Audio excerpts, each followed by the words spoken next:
उत्तराखंड में एक मस्जिद पर एक पोस्टर चिपका दिखा। इस पोस्टर को देखते ही मुस्लिम मोहल्ले में खलबली मच गई। लोग तरह तरह की बातें करने लगे। कई लोग तो अपने पहचान पत्र खोजने लगे। जिसके पास असली था उन्होंने सुकून की सांस ली, लेकिन जिसके पास फर्जी, उनकी बेचैनी बढ़ने लगी। क्या लिखा था देहरादून के इस पोस्टर में और क्यों मुस्लिम समुदाय में इसे लेकर हो रही है चर्चा? मस्जिद पोस्टर और मुस्लिम मोहल्ले से इसके कनेक्शन वाली रिपोर्ट देखिए।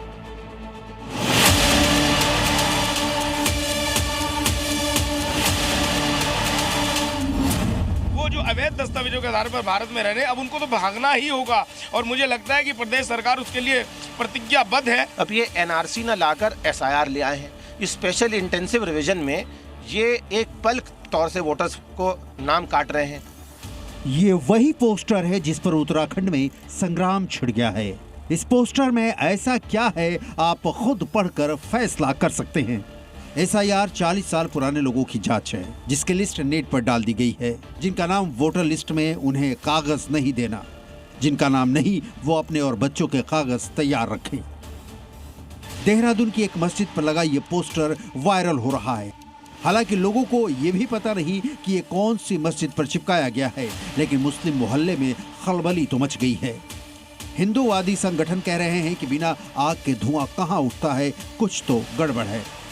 मस्जिदों मदरसों में लगे हुए पोस्टर वो बता रहे हैं उनकी घबराहट को कि तुम अपने किसी भी प्रकार से उन फर्जी दस्तावेजों को दुरुस्त कर लो, और मुझे लगता है कि वो फिर दोबारा फर्जी दस्तावेज उनके तैयार होंगे और मुझे लगता है सरकार को बहुत गंभीरता के साथ उनकी जांच करनी भी चाहिए। जन सूचना वाला दूसरा पोस्टर देखिए, जिसमें उत्तराखंड में हो रही एसआईआर प्रक्रिया की पूरी डिटेल आम लोगों को दी गई है। इसमें साफ साफ सब कुछ लिखा है कि क्या करना है, कब करना है, कैसे करना है। लेकिन भाईजान को इस सरकारी सूचना से भी दिक्कत हो रही है। हमने बंगाल में देखा, आसाम में देखा, लाखों की तादाद में इन्होंने वोट काट दिए। हम उत्तराखंड में, उत्तर प्रदेश में लोगों से अपील करते हैं और इसकी तैयारी करेंगे और मजबूती तौर से इसकी तैयारी करेंगे कि हमारा वोटिंग राइट सलामत रहे, ताकि हम इस फांसीवादी की सरकार को उत्तर प्रदेश और दूसरे राज्यों से उखाड़ कर फेंक सकें। बिहार में एसआईआर हुआ, विपक्षी पार्टियों ने हंगामा किया, अदालत पहुंची, केस धड़ाम से गिर गया।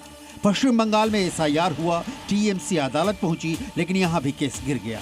उत्तर प्रदेश में एसआईआर हुआ, बवाल की कोशिश हुई, नतीजा नील बट्टे सन्नाटा रहा। क्यों? क्योंकि एसआईआर भारतीय निर्वाचन आयोग का संवैधानिक अधिकार है। लेकिन उत्तराखंड में प्रक्रिया शुरू होते ही मुस्लिम समुदाय गुस्से में दिख रहा है। उत्तराखंड में एसआईआर से क्यों डर रहा है मुस्लिम समुदाय? क्यों एसआईआर से उत्तराखंड के मुस्लिम मोहल्ले में मच गया है हड़कंप? क्या उत्तराखंड में घुसपैठियों को संरक्षण देने वालों को सताने लगा है एसआईआर का खौफ?